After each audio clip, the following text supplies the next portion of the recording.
Assalamualaikum warahmatullahi wabarakatuh. Rekan-rekan mahasiswa peserta KKN Pencerahan tahun 2021.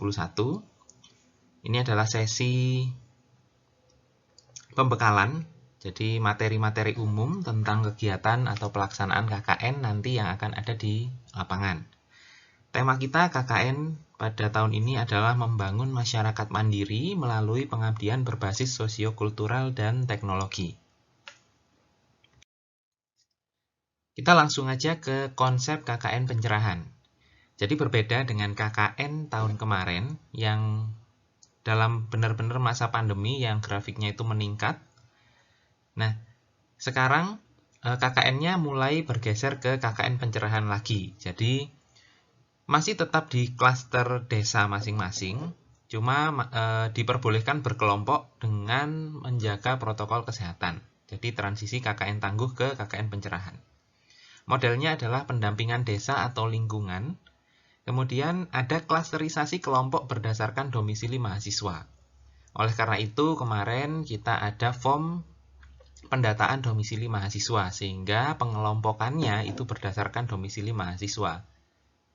Tidak ada posko KKN atau live-in, seperti KKN sebelum pandemi. Jadi kita menuju satu desa mana gitu ya, desa mitra, misal di Kediri, di Trawas, di Pacet, dan lain sebagainya. Nah, kita berdasarkan domisili mahasiswa, dan kebanyakan kita di Sidoarjo dan sekitarnya. KKN dilakukan di domisilinya masing-masing, sehingga tidak ada posko KKN, dan setelah kegiatan langsung pulang, atau kegiatan yang bisa dilakukan secara daring didorong untuk dilakukan secara daring. Kemudian, nanti ada kerjasama dengan desa untuk mendukung program desa. Jadi, teman-teman tidak hanya membawa program sendiri saja, tapi harus berkoordinasi dengan desa, apa program desa yang bisa kita masukkan ke dalam program kerja kita. Kemudian nanti ada monitoring ke mitra atau masyarakat yang akan dilakukan oleh tim pemonef. Jadi, kalau dulu-dulu monitoring ini dilakukan ke kelompok atau ke posko KKN. Nah, sekarang karena tidak ada posko KKN, dan untuk melihat keberlanjutan atau keterlaksanaan programnya ini, maka monitoring ini kita lakukan ke mitra atau masyarakat. Nah, ini adalah salah satu model klasterisasi mahasiswa berdasarkan domisili. Jadi, mayoritas di Sidoarjo dan Ring 1, ada Pasuruan, Mojokerto, Surabaya, Gresik.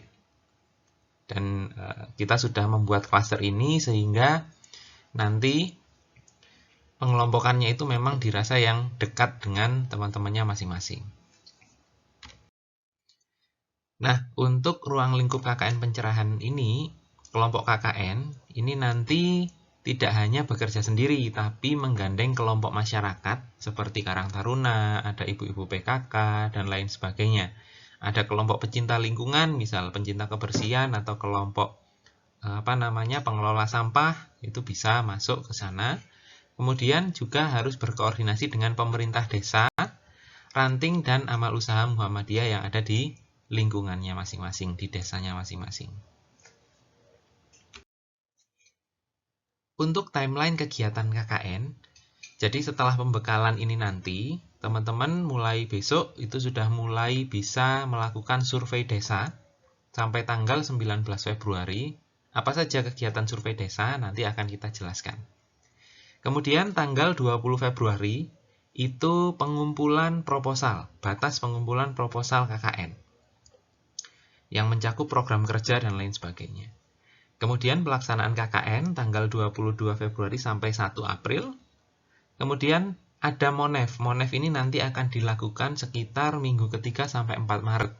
Dan ini Monefnya sudah mulai ke lapangan, tentunya dengan menerapkan protokol kesehatan yang ketat. Kemudian untuk luaran-luaran, nanti hasil kegiatan KKN ini maksimal juga tanggal 1 April, sama seperti berakhirnya kegiatan KKN. Kemudian tanggal penutupannya adalah di 7 April 2011, penutupan KKN. Nah, ini adalah detail dari masing-masing kegiatan atau timeline tadi. Survei desa. Ngapain survei desa itu? Jadi nanti teman-teman ketika survei desa, itu tugasnya adalah menggali informasi, kemudian berkomunikasi dengan desa terkait macam-macam ya, analisis situasi, kondisi desa, masyarakat, dan lain sebagainya, serta penjajakan program desa apa saja yang kira-kira bisa dibantu oleh teman-teman KKN. Nah, selanjutnya setelah teman-teman survei, menggali informasi dari desa, kan ketemu itu beberapa masalah-masalah yang bisa dipecahkan. Kemudian nanti teman-teman menyusun proposal KKN. Ada strukturnya standar sih, ada latar belakang, permasalahan, solusi, dan rencana kegiatan. Ada template-nya itu teman-teman bisa akses di drpm, drpm.umsida.ac.id/kkn 2021. Dan proposal KKN ini, penyusunan program kerjanya mengikuti program unggulan KKN Pencerahan tahun 2021. Nah, apa saja program unggulannya? Jadi kita ada 5 program unggulan. Yang pertama adalah program UMKM. Jadi ini kegiatan pengembangan kelompok masyarakat produktif dengan usaha mikro, kecil, dan menengah, serta industri kreatif. Kemudian topik yang kedua adalah TKP atau pengembangan tata kelola kehidupan publik, serta rekayasa sosial budaya. Kemudian topik ketiga adalah Al-Islam dan Kemuhammadiyahan. Ini peningkatan kualitas kehidupan masyarakat berbasis pendidikan, dakwah Al-Islam dan Kemuhammadiyahan. Kemudian yang keempat adalah social recovery.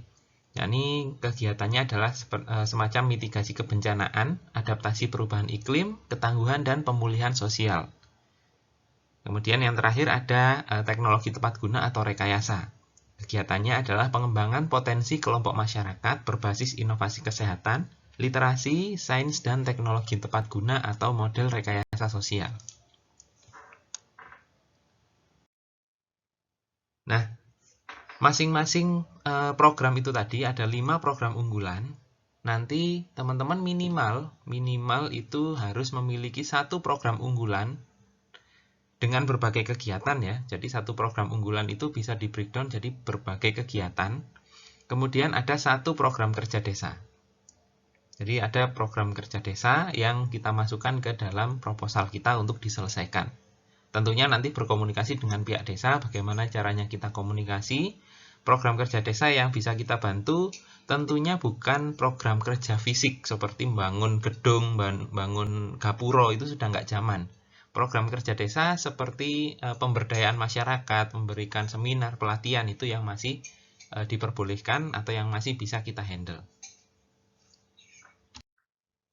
Nah, kemudian untuk pelaksanaan KKN sendiri adalah realisasi rencana kegiatan dan penyelesaian luaran yang ada di proposal. Jadi seperti itu.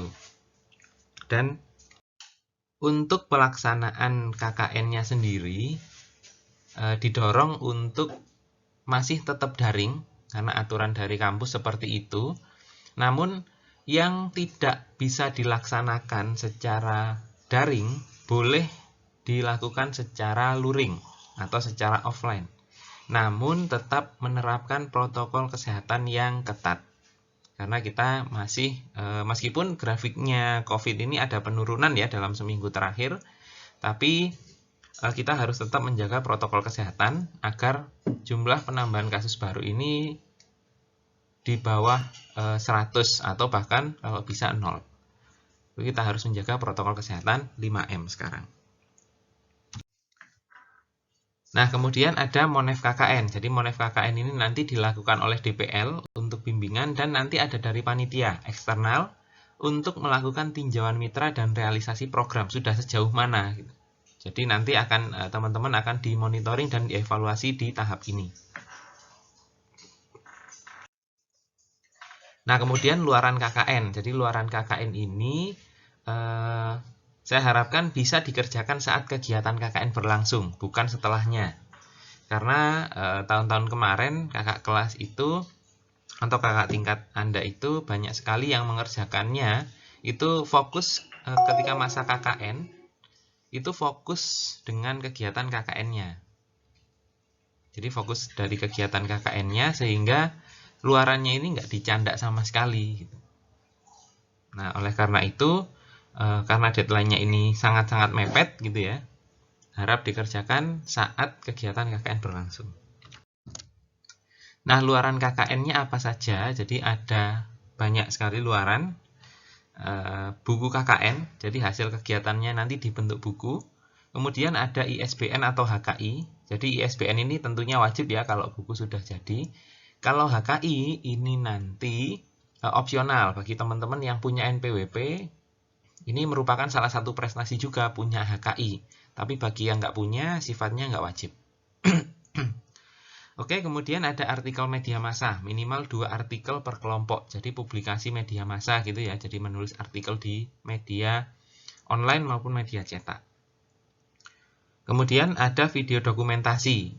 Video dokumentasinya nanti akan ada pelatihan sendiri. Jadi modelnya seperti disertai testimoni masyarakat mitra. Nah, ada tambahan lagi untuk dosen nanti. Teman-teman DPL nanti akan membuat proposal pengabdian masyarakat Ristek BRIN atau institusi. Nah, ini bonus poin skek-nya. Jadi ada 50 bonus poin skek bagi teman-teman mahasiswa yang tercantum dalam sertifikat HKI. Ini bonus, tapi tidak wajib. Tidak wajib. Kalau punya NPWP bisa dimanfaatkan untuk mendapatkan bonus poin 50 ini untuk mengurus sertifikat HKI. Kemudian ada 15 poin bagi mahasiswa yang menulis artikel di media massa. Jadi bukan kelompok ya, tapi ini per mahasiswa bonusnya. Nah, penutupan KKN nanti akan ada kegiatan unjuk karya dan lomba-lomba. Jadi kita coba nanti kita maksimalkan entah itu pamerannya secara virtual atau kalau memungkinkan dan semoga kasusnya benar-benar cepat melandai gitu ya. Kita bisa melakukan gebyar atau unjuk karya lagi. Untuk lombanya apa saja? Jadi lomba-lomba yang dilakukan mulai dari kelompok terbaik, ada DPL terbaik, ada buku terbaik, video terbaik, dan produk atau teknologi tepat guna terbaik. Kemudian untuk komponen pembiayaan KKN pencerahan. Nah, ini kemarin yang jadi pertanyaan dari banyak teman-teman, bayarnya kok mahal ya, padahal KKN-nya begini gitu, dalam kondisi COVID dan lain sebagainya. Oke, akan kita jelaskan sekarang. Jadi dari dana yang teman-teman bayarkan itu tadi memang sudah dianggarkan. Jadi ada yang namanya living cost per individu. Itu nanti per mahasiswa atau per individu akan mendapatkan 125.000. Jadi living cost ini kalau dulu itu digunakan untuk seperti nyewa kontrakan gitu ya, ngekos dan lain sebagainya di selama 1 bulan kegiatan KKN gitu, nyari kontrakan. Kemudian sekarang kan sudah tidak live in. Jadi uang yang akan didapatkan oleh teman-teman itu bisa digunakan untuk kegiatan atau program sehingga pas program itu tidak mengeluarkan uang lagi gitu. Kemudian dana pelaksanaan per individu itu nanti akan mendapatkan 100.000 per individu. Jadi dana pelaksanaan pendukung dana kegiatan seperti ini didapatkan dari komponen yang mana? Kita kan sudah nggak ada transportasi ya, transportasi ke desa mitra yang jauh-jauh itu komponennya direduksi dari sana, konsumsi juga nggak ada, seremonial juga nggak ada. Jadi ini nanti akan dikembalikan ke teman-teman dalam bentuk dana pelaksanaan. Sehingga nanti per individu mendapatkan 225.000 per individu. Nah sekarang ganti ke sebelahnya, ada 300.000 ini uang program tapi dapatnya per kelompok. Jadi bukan individu lagi tapi ini per kelompok 300.000. Jadi ini nanti bisa digunakan untuk penyelesaian luaran, terus kegiatan, program dan lain sebagainya. Nah, mengingatkan lagi teman-teman juga jangan lupa memasang Twibbon ini di media sosialnya masing-masing.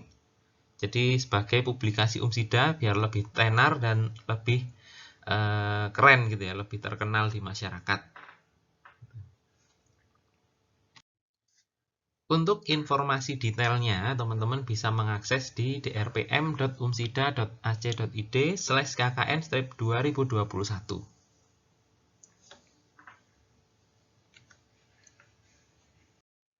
Ya, itu tadi sekedar pemaparan ringkas dari kegiatan KKN nanti yang akan dilaksanakan. Dan teman-teman nanti akan ada materi yang bisa diakses di channel DRPM Umsida. Jangan lupa selalu update informasi di website drpm.umsida.ac.id/kkn 2021. Oke, selamat melaksanakan kegiatan KKN. Habis ini sesi tanya jawab. Assalamualaikum warahmatullahi wabarakatuh.